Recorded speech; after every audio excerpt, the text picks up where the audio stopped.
आदरणीय डॉक्टर राजू नयन जी, आदरणीय doctor R के त्यागी जी, आदरणीय जनरल वी के चतुर्वेदी जी, आदरणीय श्री एन सी बिपिंद्र जी, आदरणीय अनिल शर्मा जी, आदरणीय वी के सक्सेना जी और उपस्थित सभी स्वदेशी के कार्य के लिए निष्पृह, निस्वार्थ और समर्पित भाव से कार्य करने वाले सभी आदरणीय भाई और बहनों,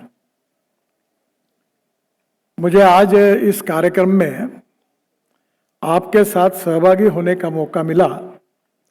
ये मेरे लिए परम भाग्य का क्षण है,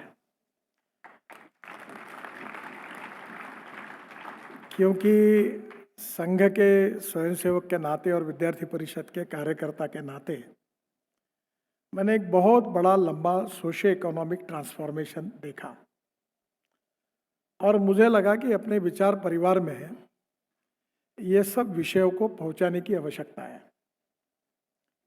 आप सबको ये विदित है कि हमारी विचारधारा हमारे लिए सर्वश्रेष्ठ है।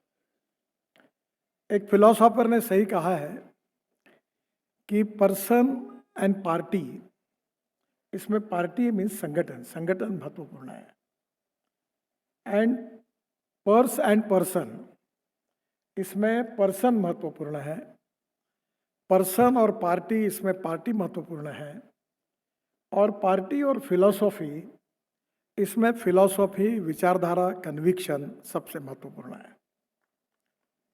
और इसलिए हम सबको ये महत्वपूर्ण है कि हमारे मातृभूमि को परम वैभवशाली बनाना, हमारे राष्ट्र को विश्वगुरु बनाना, ये हमारे सबके लिए सबसे इम्पोर्टेंट एजेंडा है।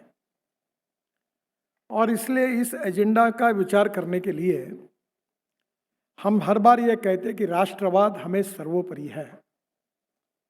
हमारी माता से भी राष्ट्रमाता महत्वपूर्ण है, यह विचार हम सब लोग अपने जीवन में स्वीकार करते हैं। और इसलिए ये जो राष्ट्र सर्वोपरि है, इसलिए राष्ट्र की सर्वांगीण उन्नति और विकास करना, यही राष्ट्रवाद का आत्मा है। हमारी इतिहास, संस्कृति और विरासत से और मूल्याधिष्ठित जीवन पद्धति का जो हमारे ऊपर परिणाम है, उसके आधार पर, और दूसरी तरफ आर्थिक क्षमता के आधार पर हमारे राष्ट्र को सर्वांगीण दृष्टि से विश्वगुरु बनाना, ये हम सबके कार्य का उद्देश्य है। और ये अगर करना होगा तो गुड गवर्नेंस एंड डेवलपमेंट, ये बहुत सुशासन और विकास से बहुत महत्वपूर्ण है। सुशासन और विकास का मतलब यही है कि हमारा जो लोकतंत्र है वो 4 स्तंभों पर खड़ा है। एक है जुडिशरी, दूसरी है मीडिया, तीसरी है एग्जीक्यूटिव विंग और चौथी है लेजिस्लेटिव विंग। हम मदर ऑफ डेमोक्रेसी है, हम वर्ल्ड की सबसे लार्जेस्ट लोकतंत्र है, और इसलिए लोकतांत्रिक सिस्टम से हिंदुस्तान की सर्वांगीण उन्नति और विकास करके हम उसको विश्वगुरु बनाने का उद्देश्य अपने सामने रखते हैं। और ये स्वाभाविक रूप से ये करने के लिए हमें गुड गवर्नेंस एंड विकास, इसकी राजनीति करनी पड़ेगी। इसके साथ साथ पंडित दीनदयाल उपाध्याय जी ने हमें जो विचार चिंतन दिया है वो सबसे महत्वपूर्ण है। वो हमारे विचारों का सबसे बड़ा आत्मा है। और वो जो सामाजिक आर्थिक चिंतन है वो अंत्योदय के साथ जुड़ा हुआ है। इस समाज का जो आखिरी व्यक्ति है, जो शोषित है, पीड़ित है, दलित है, जो सामाजिक आर्थिक शैक्षणिक दृष्टि से पिछड़ा हुआ है, जिसके पास रहने के लिए मकान नहीं है, खाने के लिए रोटी नहीं है, शरीर पर कपड़ा नहीं है, उस दरिद्र नारायण को हम भगवान माने और उसकी हम निरंतर सेवा करते रहे। और जिस दिन उस व्यक्ति को रोटी, कपड़ा और मकान मिलेगा, उसी दिन हमारा कार्य पूरा होगा, ऐसा हम समझेंगे। ये पंडित दीनदयाल उपाध्याय जी का आर्थिक चिंतन हमारा सबसे बड़ा उद्देश्य है। मुझे बहुत बार मौका मिलता है कि रोड, ब्रिजेस, टनल, इसकी बहुत तारीफ होती है। आजकल दुनिया में भी हम लोग वर्ल्ड का सबसे लार्जेस्ट रोड नेटवर्क बने हैं और express highway, axis control express highway, tunnels काफ़ी बना रहे। 7 वर्ल्ड रिकॉर्ड मेरे डिपार्टमेंट में हुए हैं और रोड इतने बड़े बड़े बन गए हैं कि उसके कारण कभी कभी लोगों को भी बड़ी खुशी होती है। मैं हवाई जहाज में एयरपोर्ट पे उतरता हूँ तो मुझे बाहर निकलते निकलते मुश्किल होती है। हर आदमी आके मुझे बताता है मेरे यहाँ का रोड अच्छा हुआ, आपने बहुत अच्छा होना, मतलब बहुत बहुत धन्यवाद, ने फोटो निकालना है।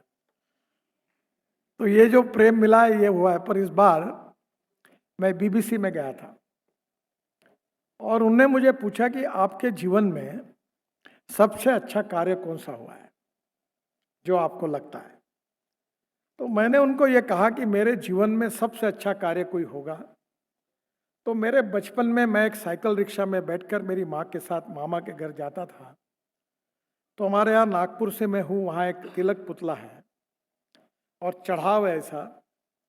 तो वो रिक्शे वाला उतर जाता था, हम 4 लोग साइकिल रिक्शा में बैठे रहते थे और वो हमको जब खींचता था तो मैं तुरंत कुदी मार के उतर जाता था और रिक्शा को धक्का मारता था। तब से मेरे मन में एक बात चली कि ये गरीब व्यक्ति आदमी को कितना खींचता है, इसके शरीर से पसीना निकल रहा और हमारे यहाँ 44-45 डिग्री टेम्परेचर में। तो देखकर मुझे लगा कि ये कितना अमानवीय है। तब तो मुझे ज़्यादा समझ में नहीं आ रहा था। बाद में मुझे पता चला जब लोकसभा में मैंने इस ई रिक्शा का बिल लाया था तब मुलायम सिंह यादव जी ने अपने भाषण में कहा कि डॉक्टर राम मनोहर लोहिया ऐसा कहते थे कि मैं जीवन भर इस रिक्शा में नहीं बैठूंगा। और पंडित दीनदयाल उपाध्याय ये कहते थे कि जिस दिन ये मानवीय शोषण समाप्त होगा वो इस देश का सुनहरा दिन होगा। और इसलिए मैंने मंत्री बनने के बाद, शपथ लेने के बाद, ट्रांसपोर्ट मंत्री होने के नाते मैंने हमारे डिपार्टमेंट के अनेक टेक्निकल विंग को, ARI से लेकर IIT को, सबको, IIT के इंजीनियर्स को बुलाया और मैंने उनको कहा कि ये जो सिस्टम चल रही है, आदमी आदमी को धोता है कंधे पे रख के, 1 क्विंटल का बोरा अपने पीठ पे रखता है, क्या ये सिस्टम बदल नहीं सकती? तो उन्होंने कहा ये बदली जा सकती है। और इसलिए मैंने उस समय पीछे लगकर एक बिल सुप्रीम कोर्ट तक चला, क्योंकि मैंने अलाउ किया कि इस स्कूटर का चक्का चलेगा, इसका एक्सल चलेगा। क्योंकि जब ये प्रश्न आया तो मेरे अधिकारियों ने कहा कि ये इसके ऊपर ISI मार्क है और इस कंपनी ने बनाया हुआ है और इसको दूसरे काम के लिए यूज करना ये गैर कानूनी हो सकता है। तो मैंने उनको कहा कि महात्मा गांधी जी ने अपने जीवन में एक अच्छी बात कही थी। उन्होंने कही थी कि एक आधा निर्णय अगर आपको करना है और वो समाज के गरीब व्यक्ति के हित में है तो उस कानून को 1 बार नहीं 10 बार तोड़ने के लिए संकोच मत करिए। और इसलिए मुझे कोई संकोच नहीं, हम विल फाइट आउट, देखेंगे। और आपको ताज्जुब होगा कि मैकेनाइज्ड ड्रिवन ई रिक्शा देश में आया और ये रिक्शा आने के बाद 1 करोड़ लोग जो आदमी को धोने का काम करते थे, आदमी को कंधे पे रख कर चलाते थे, जो 1 क्विंटल का बोरा अपने पीठ पर रखते थे, तो 1 करोड़ लोग जो साइकिल रिक्शा चलाते थे, लगभग 99% उनको मुक्ति मिली। और जो 50 लाख लोग सामान धोने का काम करते थे वो भी अब ई कार्ट में जा रहे हैं, तो उनको भी मुक्ति मिली। इन 1.5 करोड़ लोगों को मानवीय शोषण से मुक्ति मिली। यही मेरे जीवन का सबसे अच्छा काम हुआ, ऐसा मुझे लगता है। तो मुझे लगता है कि अपनी विचारधारा का जो उद्दिष्ट है वो आखिरी पायदान पर जो व्यक्ति खड़ा है उसके लिए है। अब प्रश्न ये उठता है कि 47 के बाद हमारे देश के आर्थिक विचारधारा का, इतिहास का अध्ययन सबने करना चाहिए और स्वदेशी वालों ने तो जरूर करना चाहिए। क्योंकि हमारी प्रॉब्लम ये है कि हम सब जल्दी भूल जाते हैं। हमारे यहाँ मराठी में एक शिवाजी सावंत करके एक बहुत बड़े लेखक हैं, उन्होंने महारथी कर्ण के जीवन पर मृत्युंजय करके एक किताब लिखी है। वो हिंदी में भी लिखी है। मेरे जीवन में इतनी अच्छी किताब मैंने कभी पढ़ी नहीं। साहित्य से ओतप्रोत है, अलग अलग भाषा में है, और वो महाभारत का बैकग्राउंड है उसको। उन्होंने एक अच्छी बात उसमें लिखी थी, वो अच्छे भाव में लिखी थी।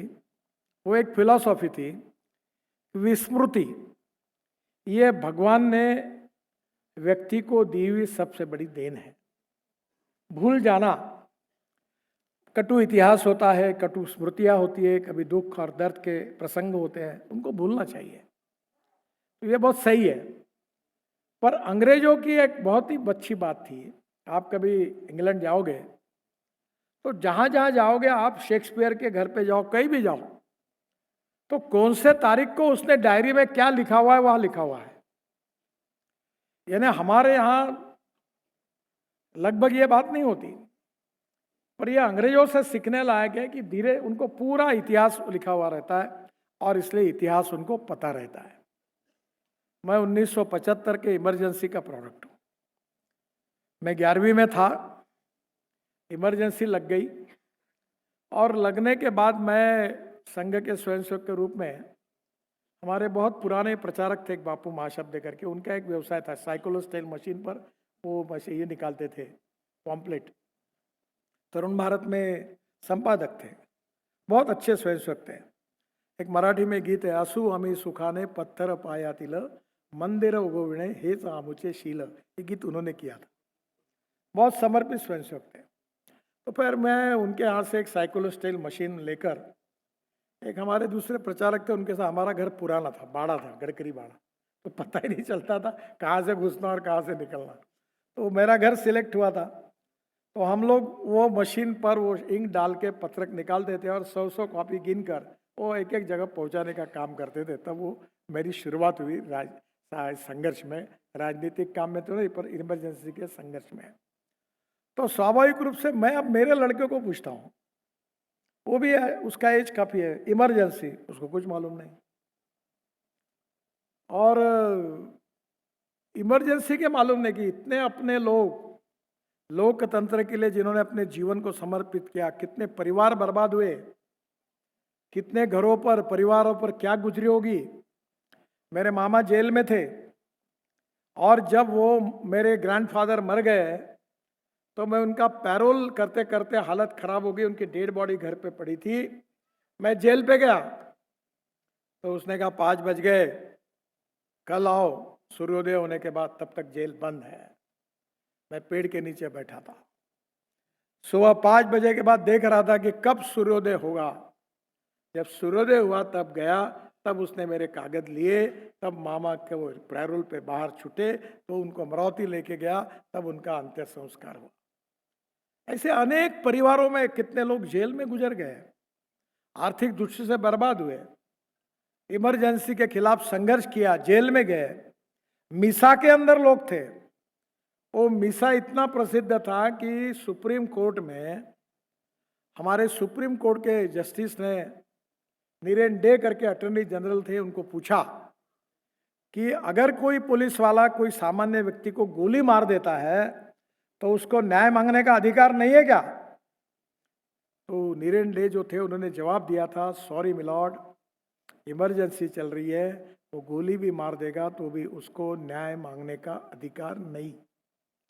अब वो समय का इतना इतिहास मेरे लड़के को कुछ पता नहीं। जब मैंने उसको सब बताया तो उसको पता ही नहीं कुछ, और इसलिए स्वाभाविक रूप से हमें एक बार 47 के बाद हमारे देश के आर्थिक परिवर्तन के आधार पर चिंतन करके कुछ सोचना होगा। 47 में 3 विचारधाराएं प्रभावित करती थी। एक था पूंजीवाद, दूसरा था समाजवाद और तीसरा था साम्यवाद। मैं केवल आर्थिक विचारधाराओं के बात आपको कह रहा हूं। और ये जो साम्यवाद था, इसमें लेफ्ट कम्युनिस्ट पार्टी और राइट कम्युनिस्ट पार्टी, मार्क्सिस्ट और लेनिन, उनकी विचारधारा थी। और वो ये कहते थे कि दुनिया के मजदूर एक हो जाओ, शोषण के खिलाफ, जो पूंजीवादी है, भांडवलवादी है, उद्योगपति है, उनके खिलाफ संघर्ष की भूमिका लेना, ये उनके विचारों की विशेषता थी। तो उन्होंने लाल झंडा लेकर अपनी बात कही। दूसरी थी समाजवादी, कांग्रेस ने भी समाजवाद को स्वीकार किया और डॉक्टर राम मनोहर लोहिया ने समाजवादी पार्टी की स्थापना की। समाजवादी पार्टी में दो विचार पड़े, बाद में संयुक्त समाजवादी और दूसरी एक दो प्रकार के प्रजा समाजवादी, ऐसे दो पार्टियां हुई। और बाद में उसमें जनता दल जब हुआ तो कुछ समाजवादी जनता दल के साथ आए। अब वो समाजवादी, उनकी अपनी एक विचारधारा थी, और खुद को कम्युनिस्ट कहना, खुद को समाजवादी कहना, ये बड़ा अभिमान का विषय था। अब तो समाजवादी भी खत्म हो गए और कम्युनिस्ट पार्टी भी खत्म हो गई।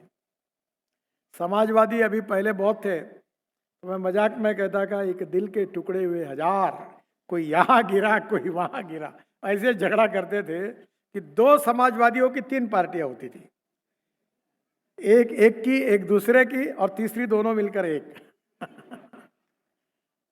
पर बड़े विद्वान लोग थे।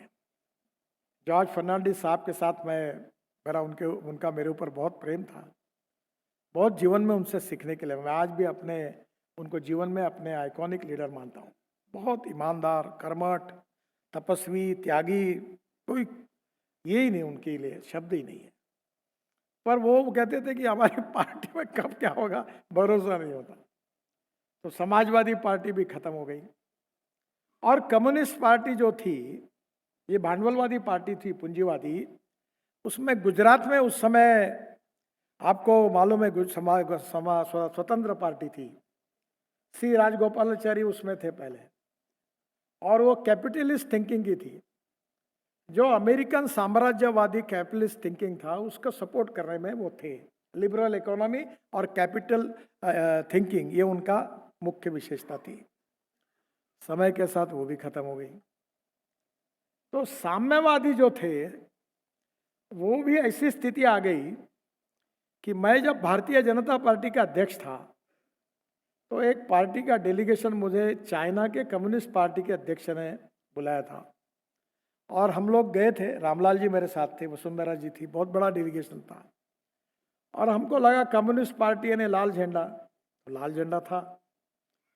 पर शंघाई की डेवलपमेंट जो हुई वो लिबरल इकोनॉमी में, जो एनआरआई जैसे अपने होते, वैसे नॉन रेसिडेंशियल चाइनीज, जो मंगोलियन वंश के होते हैं, जो वर्ल्ड में बहुत धनवान है, मलेशिया में, अमेरिका में, ये जो मंगोलियन वंशज के चाइनीज है वो बड़े उद्देश्य, अपने यहाँ मारवाड़ी बोलते हैं ना, मैं कोई ऐसा उल्लेख नहीं करके जात का, तो वैसे वहाँ वो बड़े धनवान थे।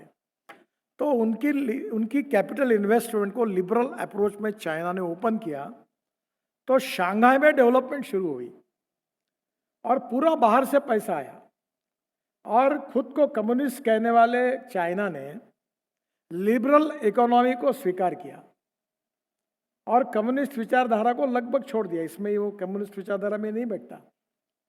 और जब मैं कम्युनिस्ट पार्टी के चेयरमैन को मिला तब मैंने उनको कहा कि आपकी जो विचारधारा थी, लेनिन की थी, मार्क्स की थी, जो आपका कन्विक्शन था, वो विचारधारा तो पूरी बदल गई, आपने एकदम यू टर्न किया है। तो उन्होंने मुझे कहा कि हमने यू टर्न किया, क्या किया ये मुझे मालूम नहीं है, आप देखो। उन्होंने टाल दिया। पर उन्होंने कहा देश के इंटरेस्ट में क्या है वो हमने किया है। जो हमारा नेशनलिज्म है, राष्ट्रवाद है, राष्ट्र सर्वोपरि है, वही बात उन्होंने कही कि हमारे देश की प्रगति कैसे हो, ये बात हमने की। तो आज कम्युनिस्ट विचारधारा अपने समाप्त हो गई। आपको कभी मौका मिला तो एक हंगेरी नाम का देश है, उसमें एक बुडापेस्ट करके गांव शहर है, और उस शहर में आप जरूर जाइए। वहाँ एक गार्डन है, और उस गार्डन में एक कोने में 25-30 पत्थर की मूर्तियां ऐसी कोने में फेंक के रखी हुई है। तो मैं वहाँ गया, एम्बेसडर मेरे साथ थे। मैंने कहा ये मूर्ति किसकी है? बोले ये रशिया के जो कम्युनिस्ट नेता थे उनकी उखाड़ उखाड़ कर लोगों ने फेंक दी और ये कोने में रखी है। यानी कम्युनिस्ट विचारधारा जो हंगेरी में थी उसके कारण अपने देश का नुकसान हुआ, इसका क्षोभ लोगों के मन में हुआ, और उन्होंने कम्युनिस्ट पार्टी के जो बड़े बड़े नेता थे उनकी मूर्तियों को उखाड़ कर फेंक दिया। तो मैं वहां खड़ा था तो मुझे दत्तोपंत ठेंगड़ी जी का भाषण याद आया। भारतीय मजदूर संघ के कलकत्ता के अधिवेशन में दत्तोपंत ठेंगड़ी जी ने कहा था कि साम्यवाद उसी के धरती पर पराजित होगा। ये भविष्यवाणी उन्होंने की थी, ये साल था शायद मेरे हिसाब से ये शायद 71, 72 की बात होगी, 1971, 72। जब ऐसी स्थिति नहीं दिख रही थी, तब दत्तोपंत जी ने कहा था कि ये खत्म होगा, ये समाप्त होगा। मैंने जब देखा वो मूर्तियों को देखकर बोला दत्तोपंत जी की बात सिद्ध हुई। और आज मुझे बताते हुए खुशी हो रही है कि आज सही अर्थ में हमारे यहाँ समाजवाद भी खत्म हुआ, साम्यवाद भी खत्म हुआ और पूंजीवाद भी खत्म हुआ, और उनकी वकालत करने वाली पार्टियां भी खत्म हुई। तो फिर ये $1 मिलियन क्वेश्चन आता है कि देश आगे किस राह पर चलने वाला है। और यही हमारे चिंतन के, भविष्य के चिंतन का सबसे बड़ा आधार है। मैं ये मानता हूं कि भूतकाल कैसा था, इसलिए उसका अध्ययन करना चाहिए कि वर्तमान काल में चलते समय भूतकाल से कुछ सीखना चाहिए। और भूतकाल से जो अनुभव मिलता है उससे वर्तमान काल चलते समय हमने भविष्य के नीति निर्धारण के बारे में सोचना चाहिए। और इसलिए मुझे आपको बताते हुए इस बात की खुशी हो रही है कि 47 के बाद जो हमारे देश में जिन जिन बातों की चर्चा थी वो समाप्त हुई। पर दो बातें आज भी है, महात्मा गांधी और पंडित दीनदयाल उपाध्याय ने कही हुई बातें, स्वातंत्र्य, स्वदेशी और स्वावलंबन, ये बातों का आज भी रिलेवेंस है। और राष्ट्रवाद, राष्ट्र सर्वोपरि, ये भी महत्वपूर्ण है। तो स्वदेशी, make in India, made in India, इसके आधार पर हम किस प्रकार से विश्वगुरु बन सकते हैं, यही एजेंडा मुझे लगता है कि हम सब लोगों ने विचार करना चाहिए। मैं बहुत बड़ा चिंतक भी नहीं हूँ, पर मैं जो कुछ मुझे कुछ लगता है वो आपके सामने बहुत दिनों की मेरी इच्छा थी, मैं उसको रख रहा हूँ। और इसलिए आने वाले भविष्य में हमें देश को विश्वगुरु बनाना है। $5 ट्रिलियन की इकोनॉमी बनानी है, वर्ल्ड की 3rd लार्जेस्ट इकोनॉमी बनानी है। अगर ये बनाना है तो हमें किस प्रकार के नीतियों के साथ चलना है, उसको सोचकर उन नीतियों को सपोर्ट करने के लिए हमको चलना होगा। पहली बात है कि हमारे आर्थिक दृष्टि से देश के विकास के मापदंड में जीडीपी ये महत्वपूर्ण है। और हमारा जो जीडीपी है उसमें मैन्युफैक्चरिंग सेक्टर का कंट्रीब्यूशन 22 से 24% है, सर्विस सेक्टर का कंट्रीब्यूशन 52 से 54% है, और एग्रीकल्चर अलाइड सेक्टर का कंट्रीब्यूशन 12 से 14% है।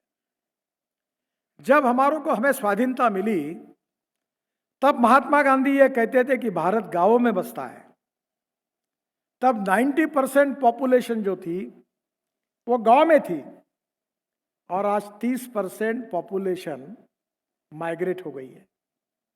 वो कहाँ आई? वो दिल्ली, मुंबई, कलकत्ता, चेन्नई, बेंगलोर, पुणे, कानपुर, लखनऊ, इन शहर के झुकी झोपड़ी में लोग आए। ये क्यों आए?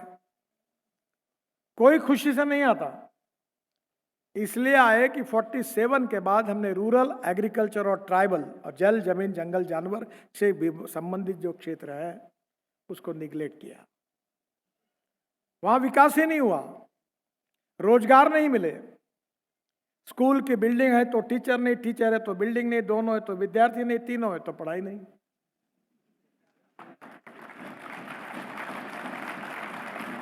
दवाखानों की हालत ऐसी बनी, डॉक्टर है तो दवाई नहीं, दवाई है तो डॉक्टर नहीं, दोनों है तो नर्स नहीं, तीनों है तो कौन मरने के लिए जाए तो दवा।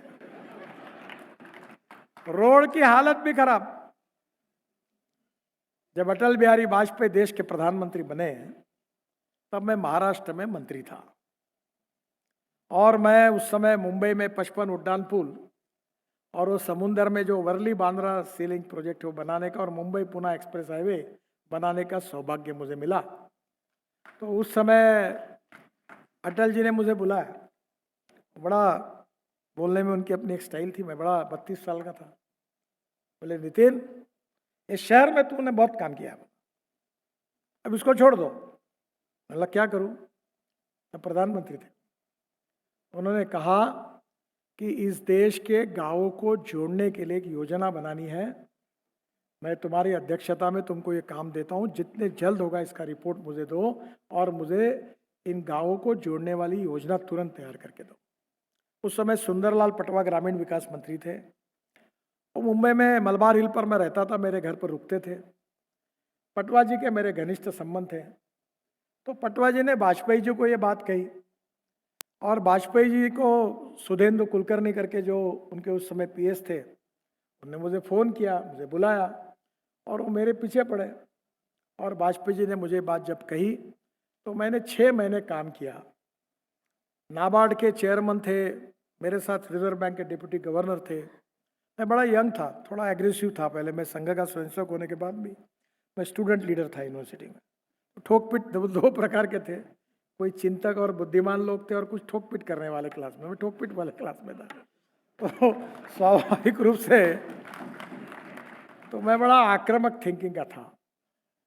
तो नेचुरली ये सब बातें होती हुई जब मुझे रिकॉर्ड्स पता चला और हालत पता चली, तब एक रिपोर्ट में लिखा, नाबार्ड के चेयरमैन ने उसको जस्टिफाई किया था कि इस देश में 6.5 लाख गांव है, उनको जाने के लिए रोड ही नहीं है।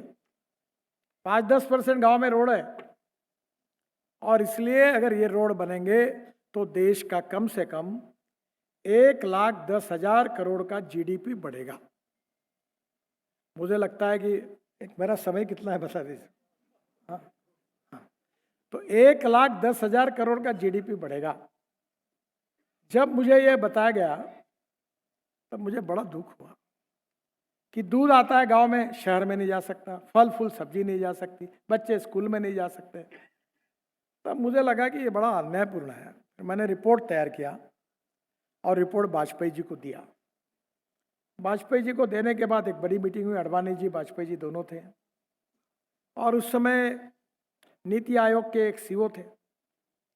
उन्होंने कहा, honourable prime minister, you cannot make any expenditure on state subject. अब संविधान में एक 3 लिस्ट बनी है। जो भारत सरकार काम करता है वो सेंट्रल लिस्ट, जो राज्य सरकार काम करता है वो स्टेट लिस्ट, जो दोनों करते हैं वो कॉन्करेंट लिस्ट।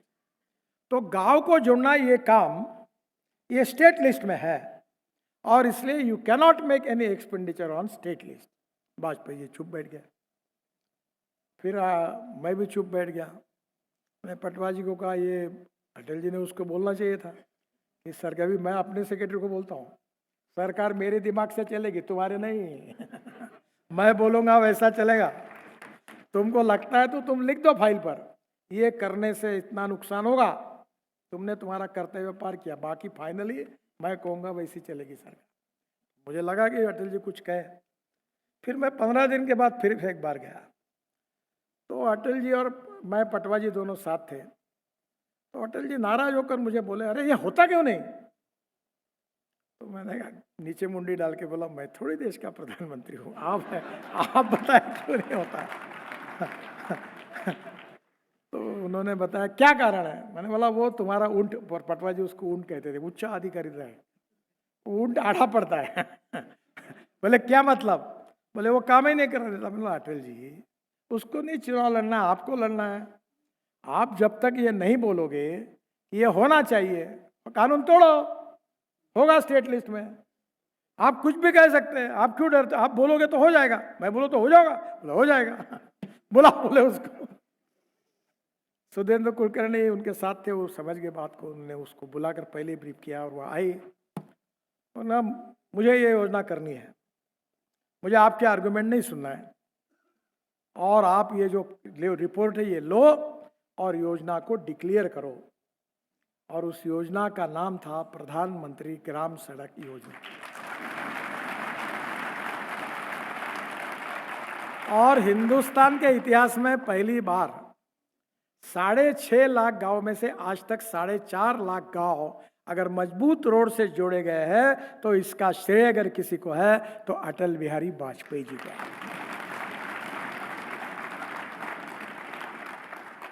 और इसलिए हमारे देश में हमने अभी भी बिजली भी नहीं रहती थी। मैं महाराष्ट्र में मंत्री था तो एक बार बिजली पर चर्चा हुई, तो मैं विरोधी पक्ष का नेता था। मैंने मुख्यमंत्री को कहा, आप बहुत दयालु हैं। बोले क्या? बोले रोज रात को धनवान लोग होटल में जाते हैं और अंधेरा करके कैंडल लगा के खाना खाते हैं, आपको लगा कि ये आनंद केवल धनवान लोग क्यों लेते हैं, ये गरीबों को मिलना चाहिए। इसलिए आप जैसे उदार मुख्यमंत्री ने रोज अंधेरा रात को किया ताकि कैंडल में खाना खाए। वारे मुख्यमंत्री, मैंने बोला आप ऐसे दयालु है कि धनवान लोग जिम में जाके पसीना निकालते हैं, आपने बिजली बंद कर दी, पंखे चलते नहीं, पसीना निकलता है। वारे मुख्यमंत्री, क्या लोगों के हेल्थ की चिंता कर रहे हैं आप। ऐसी हालत थी देश में, और इसलिए इस देश में ग्रामीण इकोनॉमी को हमने निग्लेक्ट किया, और उसका कारण ये हुआ कि 30% माइग्रेशन ग्रामीण क्षेत्र से अर्बन सेक्टर में आया है। अब हमको फिर से गांवों को समृद्ध संपन्न बनाना है, गांव गरीब मजदूर किसान को समृद्ध संपन्न बनाना है। समय की कमी है मेरे पास बोलने के लिए बहुत कुछ, पर संक्षिप्त में खत्म करूंगा। अगर गांव को अगर मजबूत करना है और राष्ट्र को अगर मजबूत करना है तो सिंपल बात है, एक्सपोर्ट को बढ़ाना होगा, इंपोर्ट को कम करना होगा। और ये जो कुछ चल रहा है, मैं नाम नहीं लेता किसी देश का, ये ब्लेसिंग इन डिस्गाइज है। हमारे यहाँ हम शुगर से डिटर्जेंट बनाते हैं, हमारा चलता नहीं था, पर अभी जो कुछ चल रहा है, अभी अमेरिका में 1000 कंटेनर का ऑर्डर मिल गया। यानी किसी के किसी का नुकसान होता है तो किसी का फायदा होता है।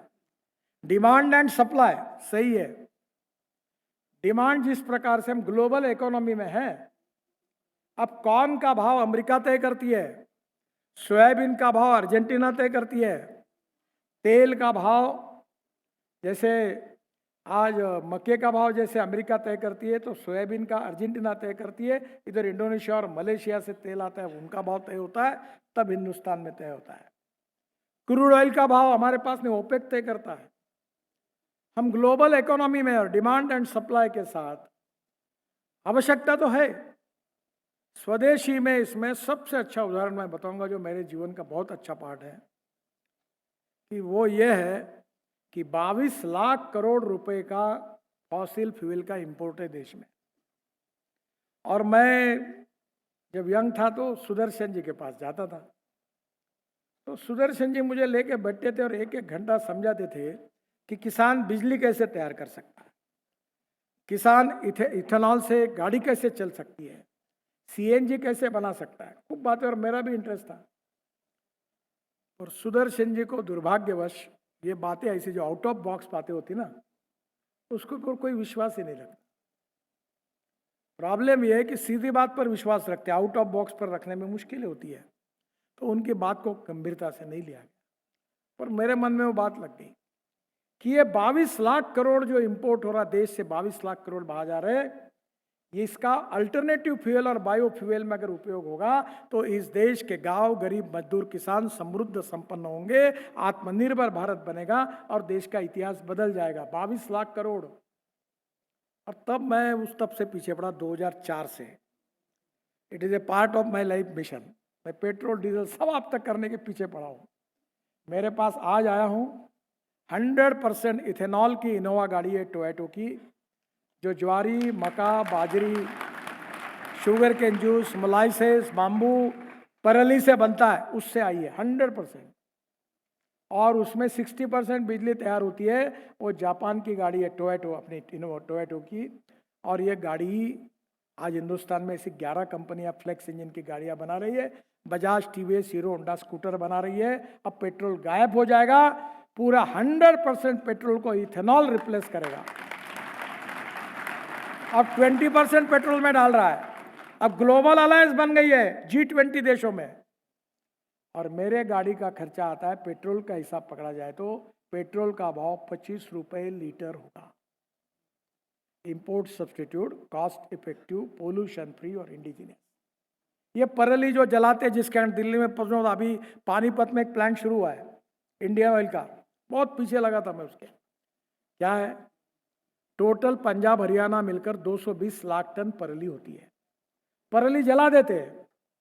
अब वो परली से पानीपत में जो प्लांट बना है, उसमें से जो हो रहा है, उसमें 1 lakh litre bio ethanol per day, 78,000 ton per day bio aviation fuel, sustainable aviation fuel, और 150 टन बिटुमिन। अब मैं ज़्यादा समय नहीं लूँगा, समय की कमी है। मैंने जो बिटुमिन निकला, अभी एक परली से 400 प्लांट आ रहे हैं, वो सीएनजी बना रहे हैं और उसका बाय प्रोडक्ट है लिग्नन। वो लिग्नन जो है 35% निकलता है, वो बिटुमिन में अगर डाल दिया जाएगा और यूज रबर टायर की पाउडर 15% और 7% प्लास्टिक डालकर मैंने नेशनल हाईवे का एक रोड बना दिया। वो सेंट्रल रिसर्च रोड ऑर्गेनाइजेशन ने सर्टिफाई किया कि पेट्रोलियम जबलपुर से नागपुर के बीच में रोड बनाया, ये पेट्रोलियम बिटुमिन से 50% बेटर है। अब मुझे बताओ, देश को 95 लाख टन बिटुमिन लगता है और ये 95 लाख टन बिटुमिन से 45 लाख टन इंडियन रिफाइनरी की क्षमता है और 50 लाख टन इंपोर्ट होता है। ये 50 लाख टन इंपोर्ट होने के बजाय इस देश का किसान, अब परली का भाव होगा 2,500 रुपये टन, पहले फुकट में जलाते थे, पैसा किसान को मिलेगा। तो एक इतना ही इम्पोर्टेंट है कि आप सबको याद रखिए कि हमारे देश का किसान अब अन्नदाता नहीं रहा, वो ऊर्जादाता बना। ऊर्जादाता नहीं, ईंधन दाता बना। ईंधन दाता नहीं, बिटुमिन दाता बना। और बिटुमिन दाता नहीं, अब हवाई ईंधन दाता बना। अब हवाई ईंधन दाता नहीं, हाइड्रोजन दाता बना। अब hydrogen is the fuel for the future. मेरे पास हाइड्रोजन पर चलने वाली गाड़ी है, उसका नाम है मिराई। मिराई मीन्स भविष्य। हमें स्वदेशी विचारधारा के लोगों को देखना होगा कि हमारे इंपोर्ट को हम कहाँ कम करेंगे और हमारे एक्सपोर्ट को हम कैसा कम करेंगे, और दोनों के आधार पर जल जमीन जंगल पर आधारित रूरल एग्रीकल्चर और ट्राइबल इकोनॉमी का कंट्रीब्यूशन अगर हम जीडीपी ग्रोथ में 22% लेके जाएंगे तो हिंदुस्तान में जो रोजगार निर्माण होंगे, गांव में समृद्धि आएगी, किसान को समृद्धता और संपन्नता आएगी, तो किसान क्यों अपने बड़े बड़े शहरों में आएगा। आज मुझे विश्वास है कि राफेल की फैक्ट्री हमारे नागपुर में है। मैं 2 बार वो देखने के लिए गया था। अब राफेल 250 हिंदुस्तान में बनेंगे, इसके बाद वर्ल्ड में राफेल जाएंगे हिंदुस्तान से। हमारे पास देखो 2 चीजें कहकर मैं बात समाप्त कर दूंगा। One is innovation, entrepreneurship, science, technology, research, skill and successful practices. इसको कहते हैं knowledge as a power, and conversion of knowledge into wealth is the future. Defence में, एग्रीकल्चर में, इंडस्ट्री में एक्सपोर्ट को बढ़ाने के लिए टेक्नोलॉजी और नॉलेज में इनोवेशन को बढ़ाना चाहिए, तो स्वाभाविक रूप से सब क्षेत्रों में बहुत बड़ा बदलाव आएगा। और दूसरी जो बात है, no material is waste and no person is waste, ये तो हमारे विचार परिवार की फिलोसॉफी है। It is depending upon the appropriate technology and appropriate vision of the leadership that you can convert waste into wealth। मुझे विश्वास है कि टेक्नोलॉजी का उपयोग करके हमारे भारत को आत्मनिर्भर भारत बनाना, विश्वगुरु बनाना, एक्सपोर्ट को बढ़ाना और कैपिटल इन्वेस्टमेंट और टेक्नोलॉजी का उपयोग करके रोजगार को निर्माण करना और रोजगार निर्माण करके गरीबी को दूर करना, सुखी, समृद्ध, संपन्न, शक्तिशाली हिंदुस्तान जो अपने पैरों पर खड़ा है, स्वदेशी और स्वावलंबन के आधार पर खड़ा है, विश्व को मार्गदर्शन कर सकता है, ऐसे देश को बनाना है। There is a difference between 2 words, modernisation and westernisation. हम वेस्टर्नाइजेशन के खिलाफ है, हम आधुनिकीकरण के खिलाफ नहीं है। और इसलिए आने वाले समय में जो इनोवेशंस टेक्नोलॉजी में होगा, रिसर्च होगा, उसके ऊपर विशेष रूप से जल, जमीन, जंगल और जानवर पर आधारित कृषि, ग्रामीण, वनवासी, जंगल क्षेत्र में हमें और ज़्यादा काम करना पड़ेगा। मैं यही 4 दिन पहले आया था, इतने ही लोग थे, बाम्बू के ऊपर सेमिनार हुआ था। 50 लाख करोड़ की बाम्बू की इकोनॉमी बन सकती है। बाम्बू के कपड़े बनते हैं, अंडरपैंट, बनियान, टावेल सब बनता है। बाम्बू से अचार बनता है, बाम्बू से फर्नीचर बनता है, बाम्बू से इथेनॉल बनता है, बाम्बू से सीएनजी बनता है। चाइना में बहुत बड़ी इकोनॉमी है, वेस्टलैंड 17% है देश की।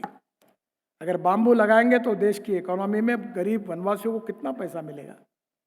इसलिए आने वाले समय में इस देश को विश्वगुरु बनाना, परम वैभवशाली बनाना, सभी दृष्टि से, सामाजिक, आर्थिक, शैक्षणिक, सब दृष्टि से हम विश्व के बराबर हो, ऐसा देश बनाने का संकल्प, यही स्वदेशी का मंत्र है। और मेरा विश्वास है कि निश्चित रूप से आप जैसे कार्यकर्ताओं के विचारों से प्रेरणा लेकर हम निश्चित रूप से इस उद्दिष्ट को हासिल कर सकेंगे। बहुत बहुत धन्यवाद।